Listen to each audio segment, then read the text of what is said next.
This is for us a very special breakfast briefing.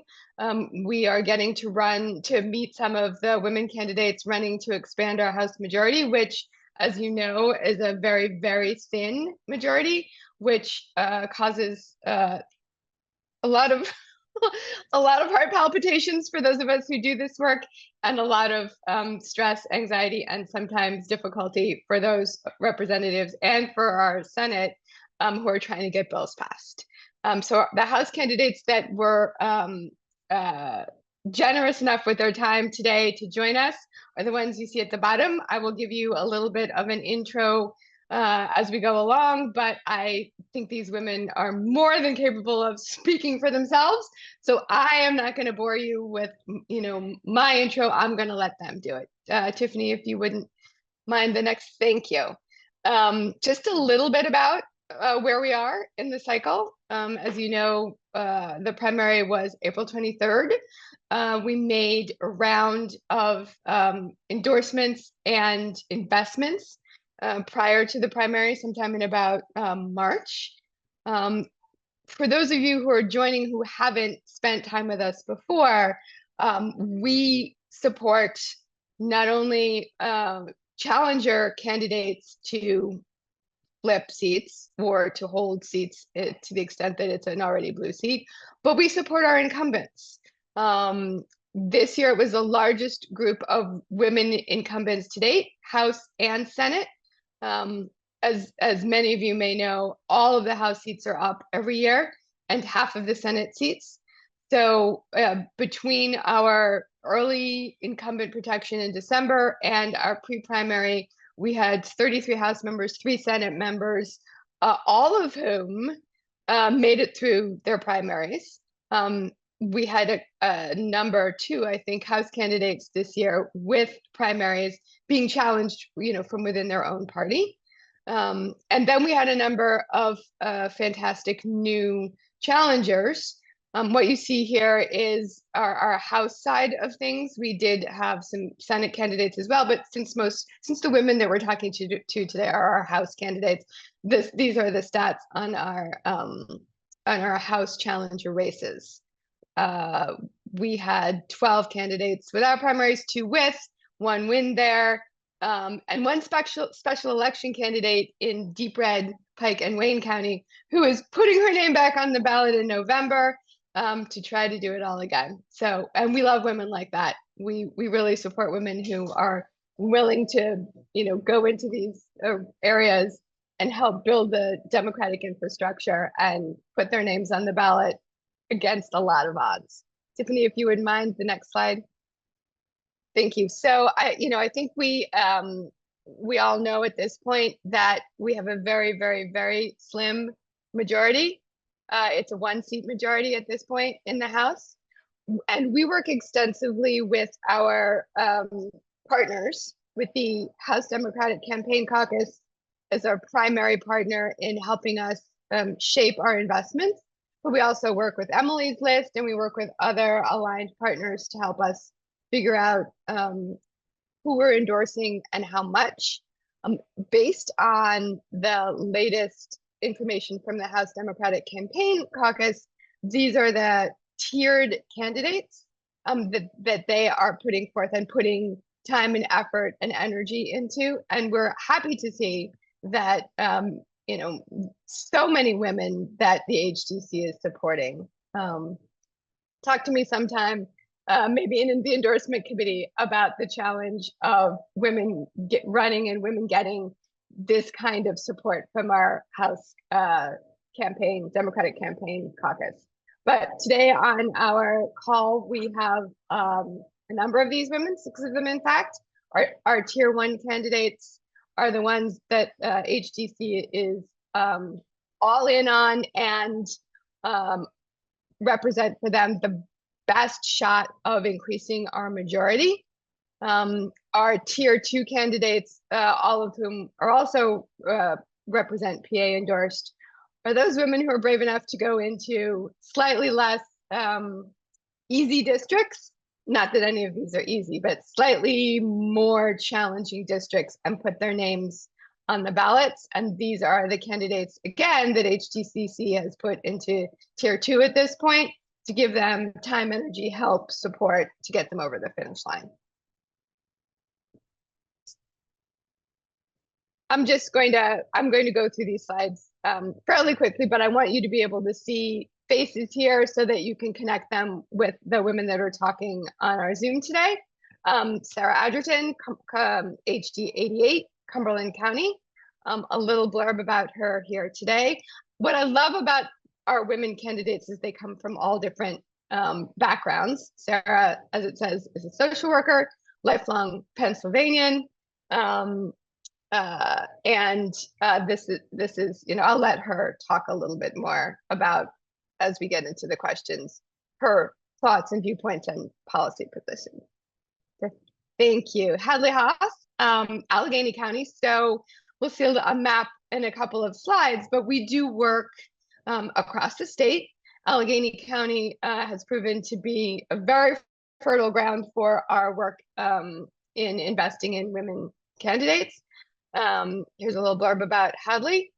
I was particularly struck by the impetus for Hadley to get into politics. As it says here, she never expected to get into politics until after Sandy Hook. And we'll hear more about her work in that area later on. Anna Payne, Bucks County. Bucks has been one of our, again, very fertile areas for helping to build a majority. And we've been working to turn Bucks blue as it is for a while now. Anna, as it says here, of course, is a cystic fibrosis survivor and an experienced leader in the community. She's held positions in Middletown Township on the Board of Supervisors, and she serves as chair of the board. And if you had the opportunity to read Anna's application, you'll see how her lived experience and the illness that she deals with has truly informed her candidacy throughout the whole application. So if you're on the endorsement committee, you will get the opportunity to read Anna's application. Elizabeth Moro, HD 160, Chester and Delaware. Delaware, again, another place where we are working very hard to turn the county blue. And with Elizabeth's candidacy, we hope that we will get closer, if not over the finish line, to turning that county blue. Elizabeth is a return candidate.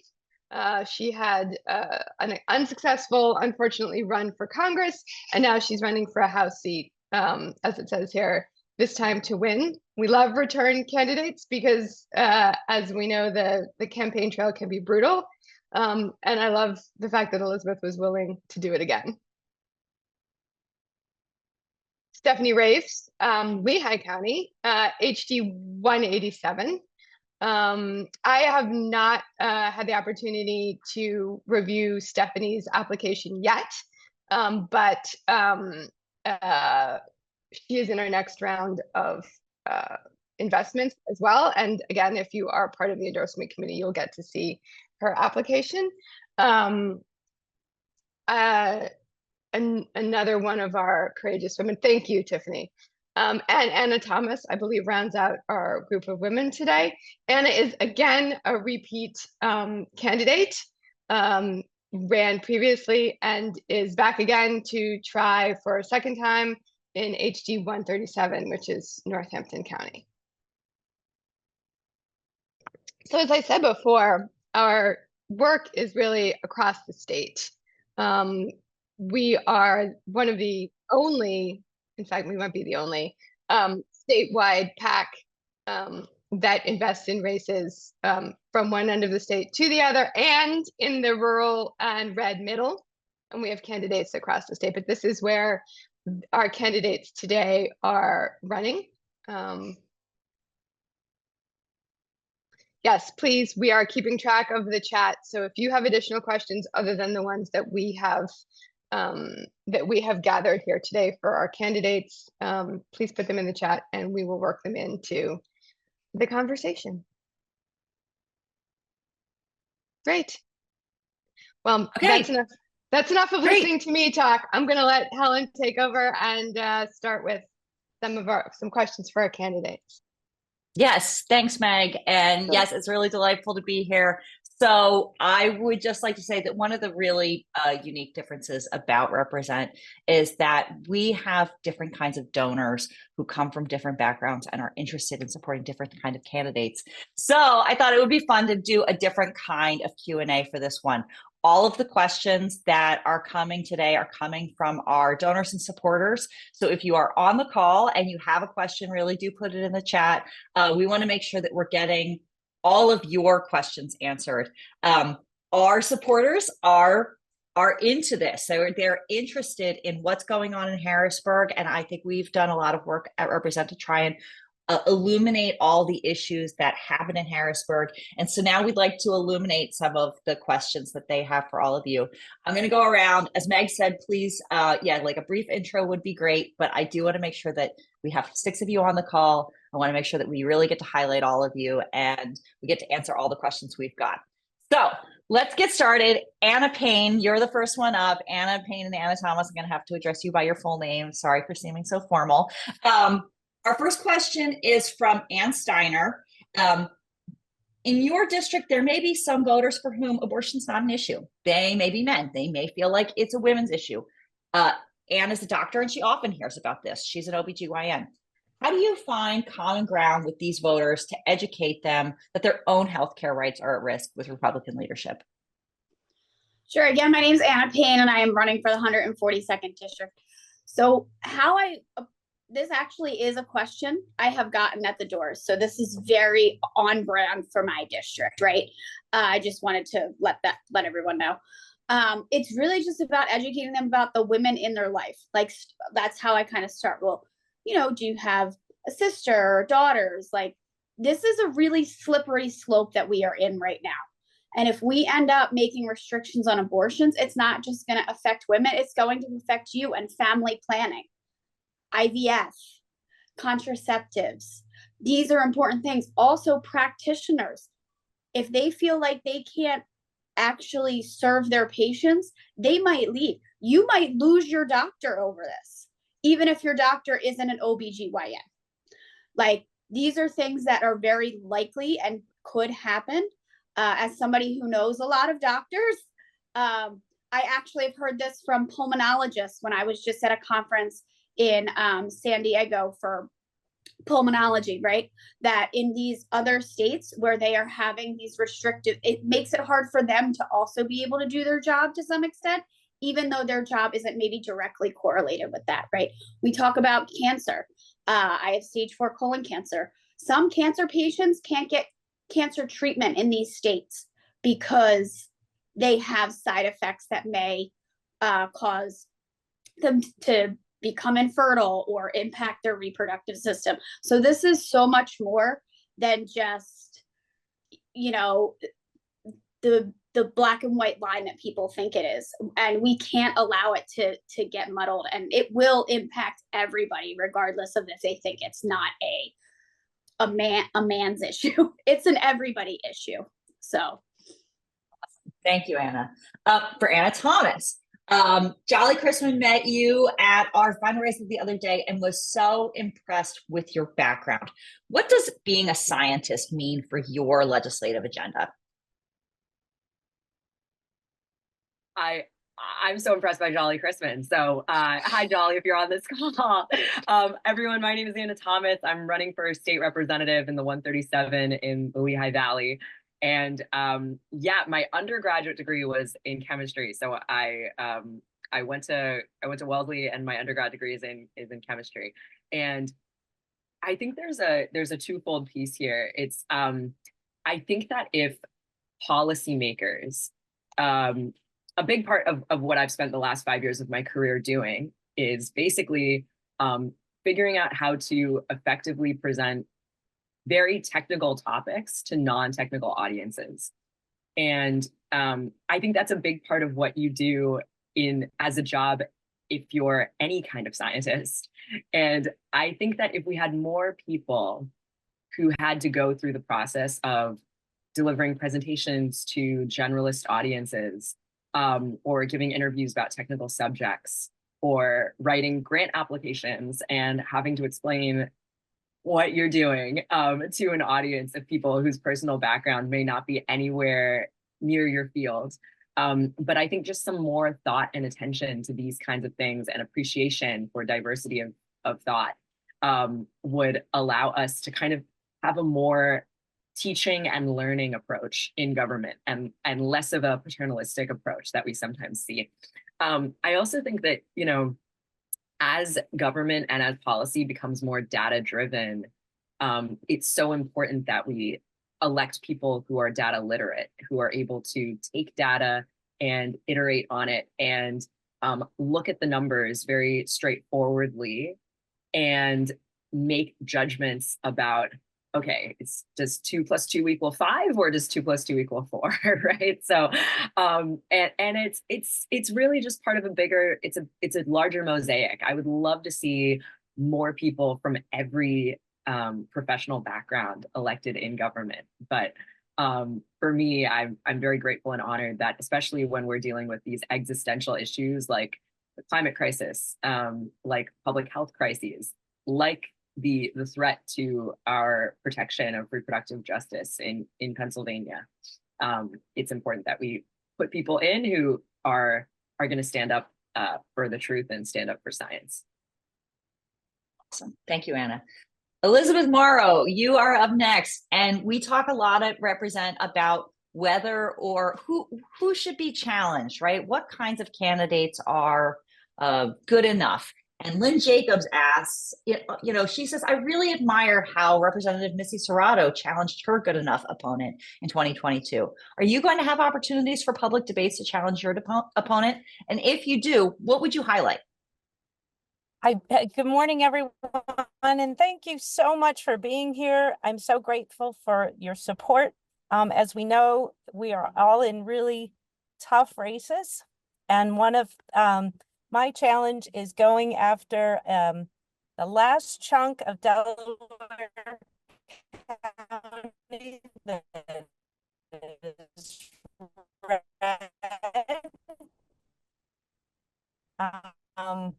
My opponent touts it as Biden carried, and that we saw it. So I have offered to challenge him in a debate. Last time when he ran against Kathy Spar, he didn't show up for debates. He didn't respond. He's not interested in being challenged. He was a primary candidate for the Republican AG race. And so I think we got to see a little bit more about him where he went to the right. For me, as the author of the Civil Graces Project, as a business owner, as someone who ran for Congress in a district that was the old 7 and got redivided into different districts, so my district went away. I think what I always put at the forefront, and I'm also a real estate broker, is public service. And what can I do to be of service to my community, to bring people together? So I welcome debate. I think we don't have to be disagreeable in our disagreement, but we need to be able to bring our communities together to do the good work we do.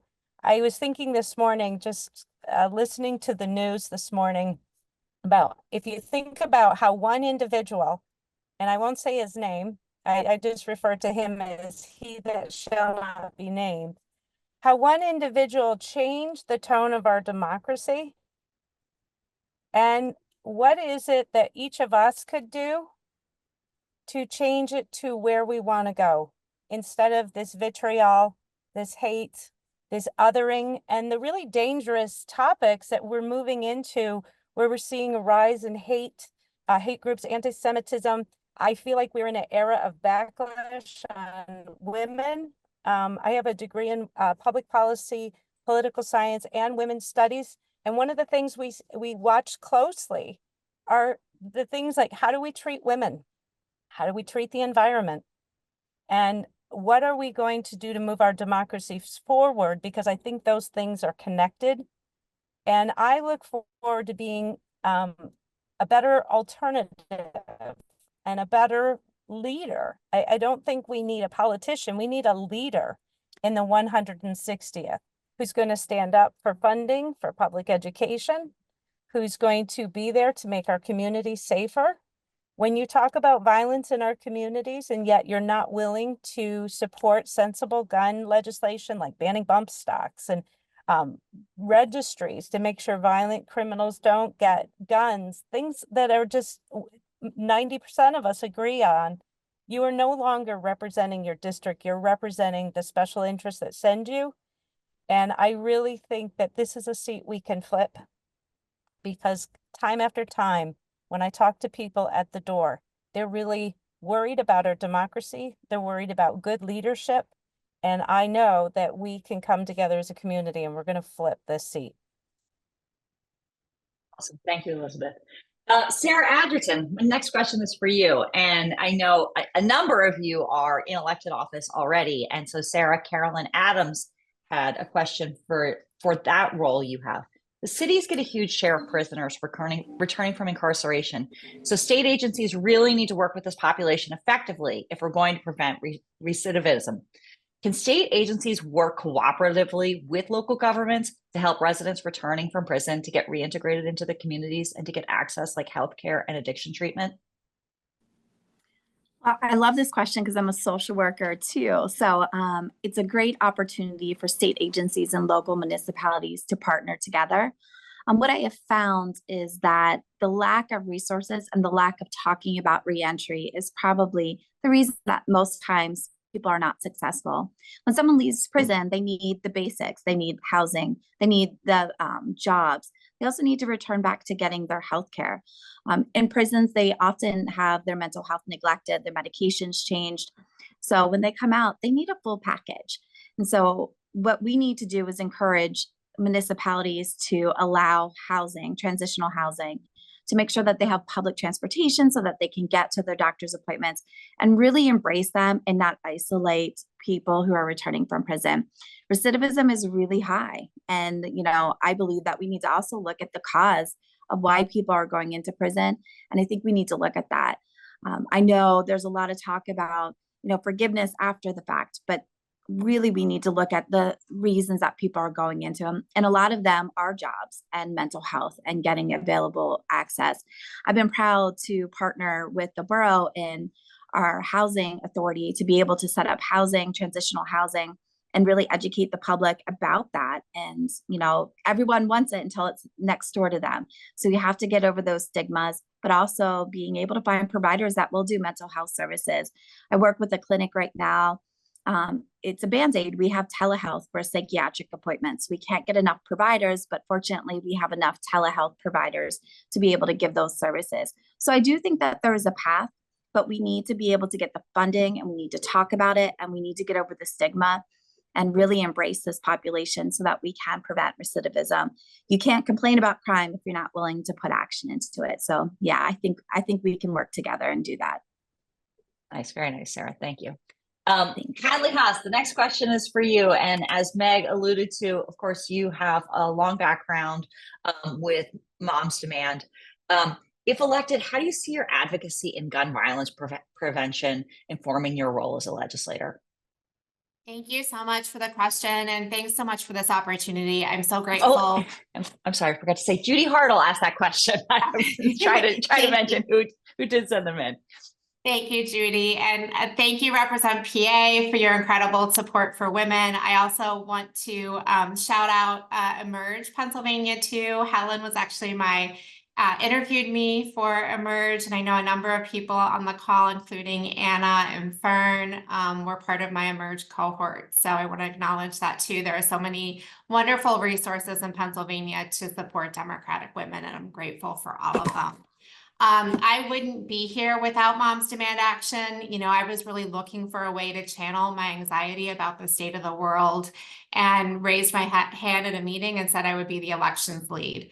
And that was the first step to getting me to where I am today. that work, the people I met, the stories I've heard are really what inspire me every day to get up and keep going. Keep going is actually one of our mantras in Moms Demand Action. So it's something that stays with me. And, you know, really, patience and perseverance is something that I've learned first and foremost from my gun violence prevention work. Going back just a couple years, in 2021, we were on the defense in Pennsylvania. We were fighting against things like permitless concealed carry. We had to rely on the governor's veto to stop bad bills like that. And now we're on the offense. In 2023, I was in the gallery with moms in our red t-shirts as we watched the red flag law, Jen O'Mara's bill, pass the state house. We saw background checks pass the state house. So that is huge progress. It's not enough. We need to get those bills through the Senate, but it's a huge shift in a short period of time from being on the defense to really being on the offense and pushing legislation in Pennsylvania. Another thing I've learned is the importance of working with stakeholders and building coalitions of diverse voices. You know, it can't just be the white moms in the suburbs asking for these things. We need to tap into veterans groups, into doctors, to law enforcement, to the survivors, most importantly. The personal stories are what are most impactful in shaping this narrative around gun violence prevention. And that's something I'll absolutely carry forward when I get to Harrisburg. I think it's also really important to use data and be pragmatic and strategic, you know, that people think big and want to pass big things, but sometimes you have to be realistic about what has a chance of passing and what the data says is going to be most impactful. So really looking at that, and I think that that can shape things and be an effective strategy for getting things done. And that's something that's also shaped, you know, my approach to other legislation when I've talked to labor about environmental policy as well. You know, like, let's take a step back and look at what we can realistically accomplish and make progress, and not let the perfect be the enemy of the good. And then I think finally, you know, Moms Demand Action really taught me to use my position and privilege to give others a platform. And I think that that's something that I'm looking to do when I get to Harrisburg. You know, this isn't about me. This is about representing my neighbors and my community and giving them a platform to get their stories and their concerns heard and for action to be taken on those things. Thank you so much, Hadley. Stefanie Rafes, next up, and actually your question is for me. Like Hadley, you came into this from an advocacy background, right? You have experience with Moms for Liberty, trying to take over your school board. How did that affect how you campaign? Oh, I was prepared for an economy question. So the Moms for Liberty issue was really what lit a fire under me last year to run for office. Our community really came together to organize, and on an off election year, on an odd year, we had an extremely high turnout because people were so concerned about the school boards. There were 3 local school boards who were targeted, and all 3 districts absolutely swept all of our Democratic pro-education slates of candidates all won. So we won 15 out of 15 seats that we were vying for. Yeah, it was incredibly inspiring to see what a community can do when they all come together and organize. And we also saw, which is something that I plan to take with me through this year, is that the school board races actually were what encouraged people to come out to vote. And we saw higher ballot wins in the area because of that. So, for example, our Democratic County commissioners, obviously, I know we have one here. Hi, Shayla. They all worked extremely hard, but as the school board elections, I think drove a lot of people, we were able to sweep and elect Democrats to almost every seat in the county that we were going for. So I'm definitely trying to take that strategy of getting people excited for my race, which is considered a down ballot race, to get people out to then help reelect our Congresswoman, reelect Senator Casey, and reelect President Biden. So I think we have a lot of momentum to go off from last year. 100%. And for people who don't know Stefanie's background, Stefanie actually started the race as a tier 3 candidate and has moved up to tier 2 because of her incredible campaigning skills. So I think you definitely are building on that momentum, and what an incredible story to really demonstrate that background.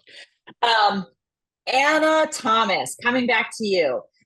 Eva Gold, from my reading about vouchers, they often end up as corporate tax write-offs, and success metrics for making education more equitable are questionable at best. School vouchers are often framed as a question of choice, specifically about getting low-income students out of low-performing schools. How do you tackle this nuanced issue in a way that's accessible to families and voters? Yeah, now I can put my earlier answer to the test of if a science background makes it easier to communicate technical issues. I mean, honestly, what I always like to emphasize is that vouchers are not cost efficient. In most cases, governments end up spending as much or even more on the kids who are out of the public school district in the cost of the voucher. So it doesn't save the taxpayer any money, for one, but it does pull funds out of public school districts. So I think in my personal experience, the argument that vouchers are both ineffectual and also siphon money out of school districts without saving the taxpayer money and without doing anything positive for the kids that remain in the public school district is a very effective way to frame the issue, which obviously there are all of these valences attached to it that are moral valences or ethical valences, but putting those aside to be able to connect with voters across the aisle and everywhere on this issue. I think that fundamentally at its core, in places where school voucher programs have been implemented, it is really disproportionately the more affluent families and the families who have the access and know-how who are able to take advantage of the vouchers. And this has been repeatedly demonstrated in essentially every case of a voucher program being enacted at any kind of scale in the United States. And that's due to a combination of factors, right? So generally the application process to participate is opaque, and a lot of lower income families, especially ones that don't have English as a first language, remain ignorant of voucher programs that exist in their district after the programs are implemented. And they don't necessarily know the points of contact. They find the application forms burdensome, or they fill them out in a way that reduces their odds of being selected.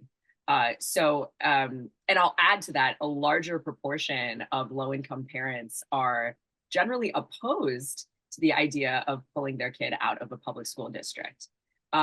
And also, families with multiple children are a lot less likely to participate in voucher programs because it's hard to get vouchers for multiple children. So it's a huge logistical burden to have children split across multiple school districts and schools, and that's why families are so reticent to participate when there's more on the line for them, right? So at the end of the day, we cannot solve the problem of our public schools falling apart and being grossly understaffed and underfunded.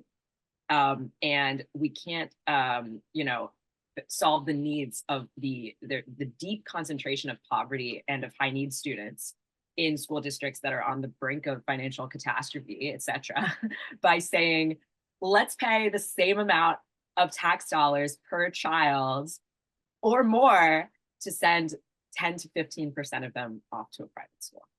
So the math just does not math, as the kids say. And that's that on that.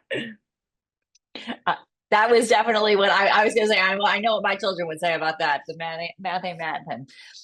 Okay, but so as Stefanie kind of alluded to, the economy is a huge issue this year, right? And I'm sure you're all hearing about it on the doors. We are seeing a lot of Republican ads about the economy. I would love for each of you to just share a little something about how you're approaching questions, or like specific questions that you feel like you have a great answer to. Like, even though we know the numbers are better, how do you balance the, the alleged good economy with the high cost of food that individuals are experiencing every day? Like, I would love to just do a speed round around all of you where you feel like you've got something that really connected at the door. Elizabeth, Moro, we'll start with you. Well, this is a topic that I can speak directly to because I buy food all day long for my cafe. When I bought the cafe post-COVID, let's just use the example of eggs. They were $1 a dozen and they went as high as $6 a dozen. I could not raise the price of my products that fast or that high and keep my oh, sorry. I'm in a location where I tried to find a better signal. Is that better? It's okay. I mean, that better? we'll get through. Yeah. Okay. So that the prices are changing, but largely because of our large corporate farms and our large corporate entities that can, control the prices. They charge surcharges on small businesses, but then let's go bigger. Let's talk about global issues. The war in Ukraine. Ukraine is a big supplier of grain. That means the demand on grain is higher, so that things like flour cost more, but that has nothing to do with the president. That's about global leaders. And then you talk about NGOs, which are the large corporate entities, Amazon and others, who have put a lot of small businesses out of business.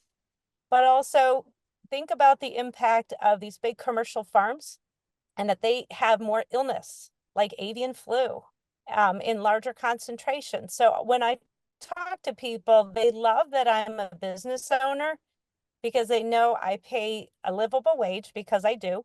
It's a commitment I make to my employees. But I also can talk about the prices and what we need to do, that it's not about the White House, it's about Wall Street. I'm also a real estate broker, and I can tell you one of the big issues driving our economy right now is the lack of inventory.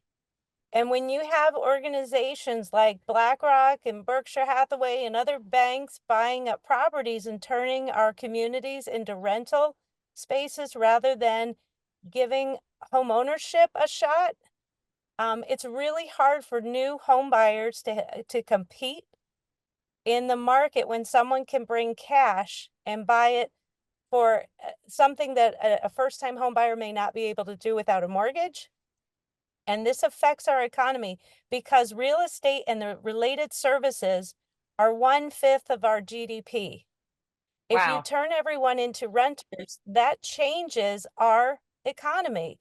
And so the White House needs to start talking more about Main Street and going after Wall Street, which is what they're doing.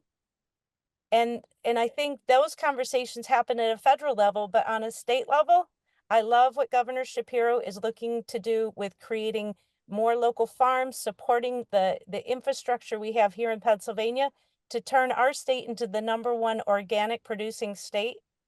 Those things are important because when your food is local, it's better for you. It helps with our health, but it also makes a more stable food supply, which is why I support the local farms in every which way I can. Awesome. Anna Payne, sorry. How are you talking to voters about this at the door?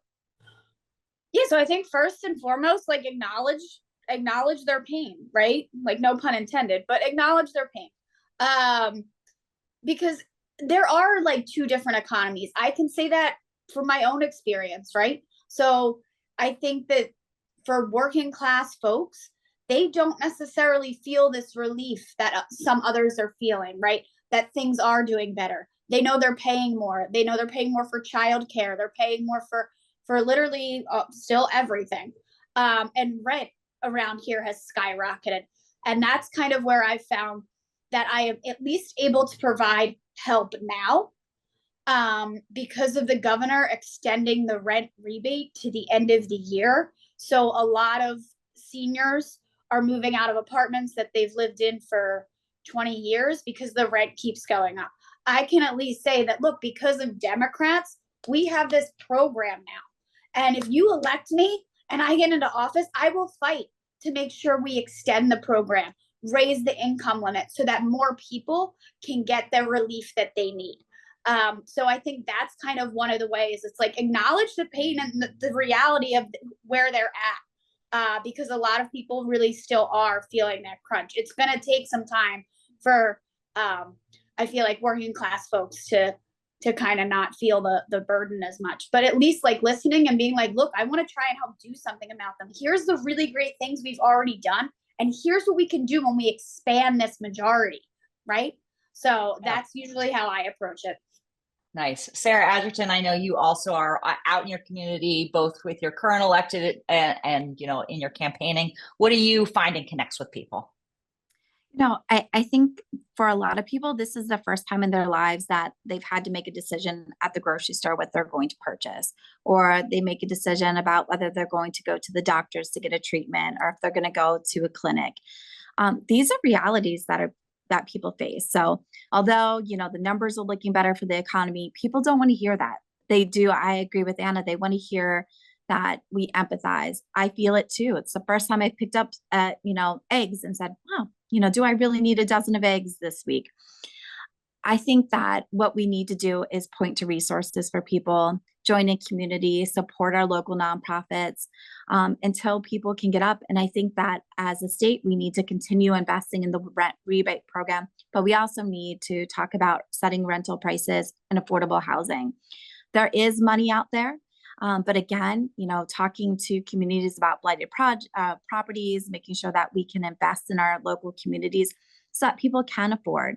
And that we also need to invest in our first-time home buyer programs.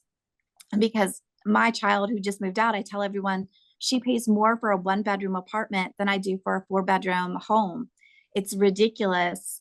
And these kids who are coming out in debt, we need to really offer them a pathway. So, you know, having, you know, talking about that minimum wage so that my daughter can afford to put some away so that she can, but we have to be able to get the housing prices and the rental prices down. And that really comes having communication with your local governments, with the state governments to get that grant funding in there and talk about these programs that already exist and expand upon them.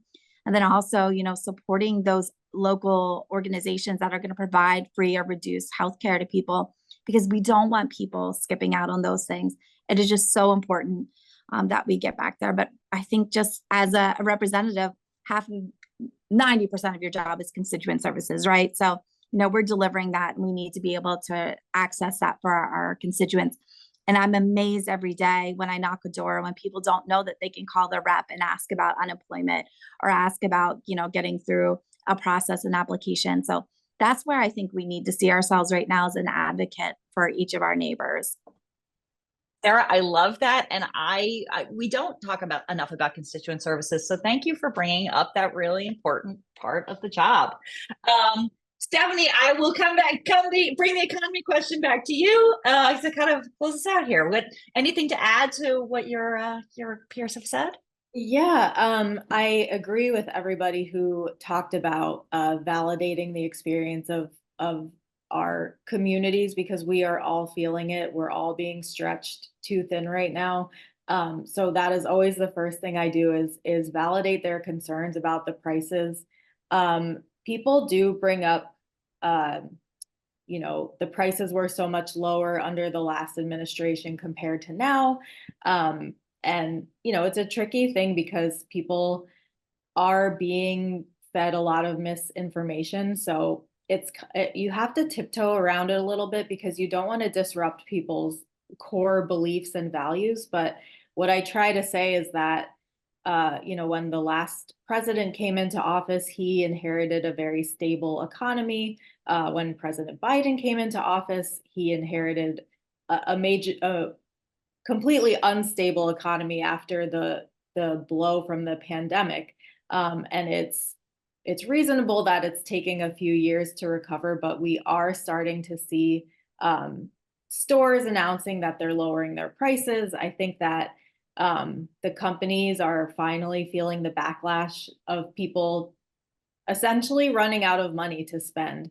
And so I try to bring up, like, go to Aldi. They announced a lot of price reductions this summer, and actually Walmart, Amazon Fresh, they're lowering their prices as well.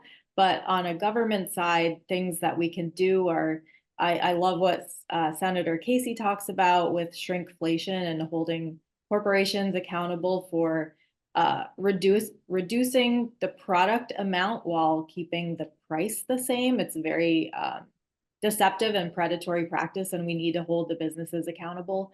But also, like Payne said, Elizabeth Moro said, shop local, support your local small businesses and small farms. We can also increase government investments in education, healthcare, childcare, and housing to offset some of these financial burdens. And then we can also expand tax credits to families and seniors to make sure that people are taken care of while we ride out this high inflation. Thank you. Thanks, Stefanie.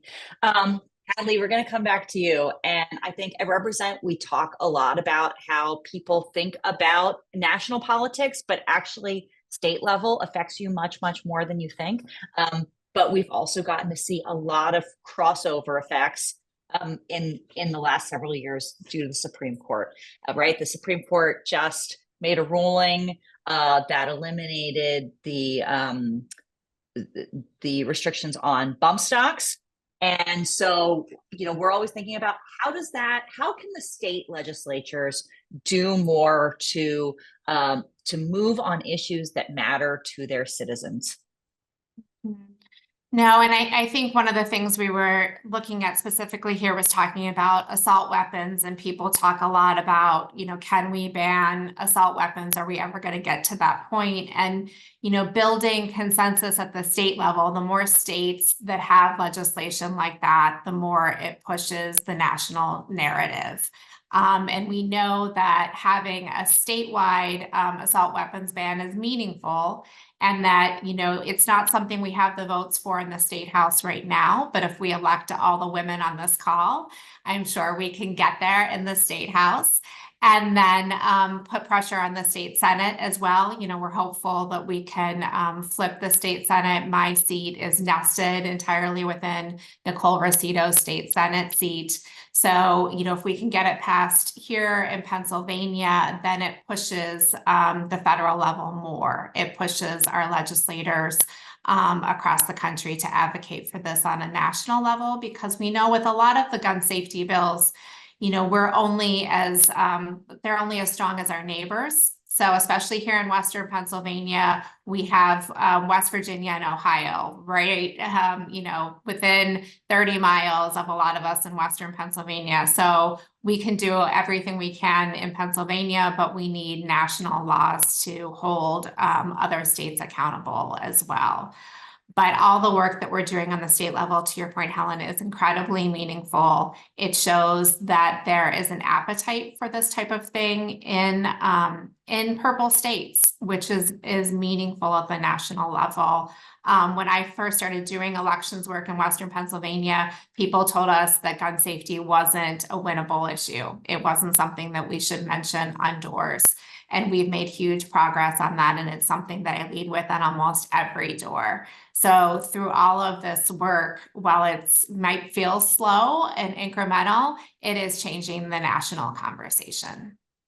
Incredible. Thank you so much for that important work, Hadley. All right, we're turning it back to Meg in just 1 minute, but I do want to just go around really quickly. Like, there are a lot of challenges. There are so many difficulties, but what's something you're excited to get to work on in Harrisburg if you were to be elected? Hadley, since you went first, I will just start with you and I'll work my way backwards.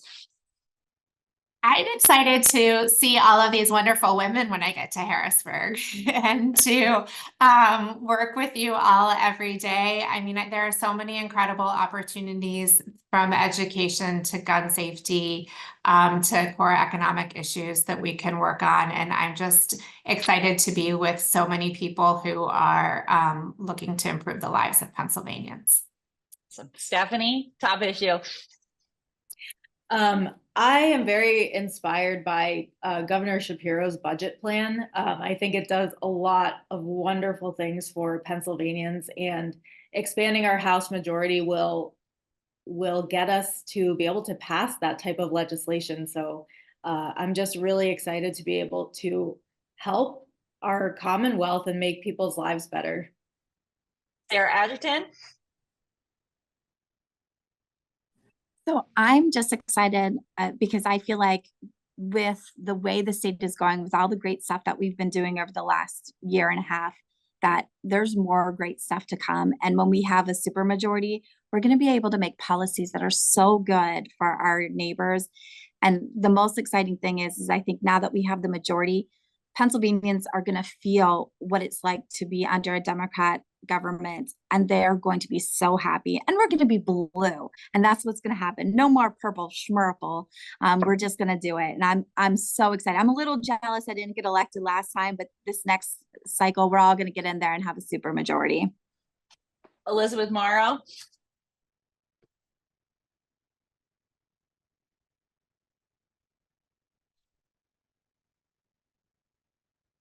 Oh no, maybe her internet connection is no good. Anna Payne. Wow, I am excited to be the state representative. I am looking forward to be able to bring grant funding back to my community that is so needed. As a local elected official, I know how far those grant dollars go and how much they help stretch our local budgets to provide services to our community. So that's one thing, but I'm also, you know, selfishly looking forward to helping pass some colon cancer legislation so we can get people screened earlier and they don't have to end up like me. Yes, very good. I love that. Elizabeth Moro, it seems like you're back. Yeah, sorry, I'm in a location where the cell coverage is kind of spotty. Okay. But I look forward to working together with my fellow women, because I think when you put things forward to women, we get things done. And I'm excited not only about a supermajority, but also having the insight of, we have some amazing women legislators already in Harrisburg, and working to strengthen what they can do as well. We've got to flip the Senate. And I think if we can do that, there's no stopping us. All right. And Anna Thomas, close us out. What are you excited about? I obviously serving with all of the women, the incredible people that are here on this panel. And, you know, in my core heart, protecting abortion access in Pennsylvania. We've got to remove barriers like trap laws in Pennsylvania. And I think in general, bringing back, you know, making quality of life higher for people who live in my district. I loved it. I mean, Anna Payne's answer, exactly my answer. I want to bring back grant money my first year in office, so that people can live well and live meaningful lives and afford housing and do all the things. So, so happy to be part of this panel. Thank you all for being here. Yes, thank you all. This was amazing. I loved hearing from all of you. Meg, take it away. Thanks, Helen. And thank you to these fantastic women, these candidates who took time out of their busy campaigning schedule to do this. As you can see, we've just sort of touched on some of their amazingness and the issues that they hope to bring to their work in Harrisburg. And now it's our job to help them get there, expand the majority in the House. We did not have any of our Senate candidates on today, but that is another piece of our work, is to help take that chamber, flip that chamber blue, so that all of the work that our House representatives are doing in the House all of their work will then come to fruition in the Senate. There's something like more than 200 bills that have gotten stalled because we don't control that chamber as well. just a little bit about Represent. I think most of you know who we are and what we do, but this was a breakfast briefing that was a candidate meet and greet, but we do a tremendous amount of breakfast briefings that are issue related.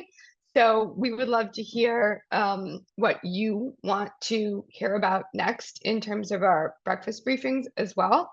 One of the other points that I'd like to make as the political director is that, we support candidates statewide, and we see ourselves as the, what do we call it? The mutual fund of PACs. We evaluate and curate the list of candidates based on, our core set of values. And then we take those candidates to our supporters and ask them to help us support them. And our evaluation is based both on values and who needs to be supported, what races need the funding, and a slew of data if you're interested in coming and being data wonks with us in the endorsement process.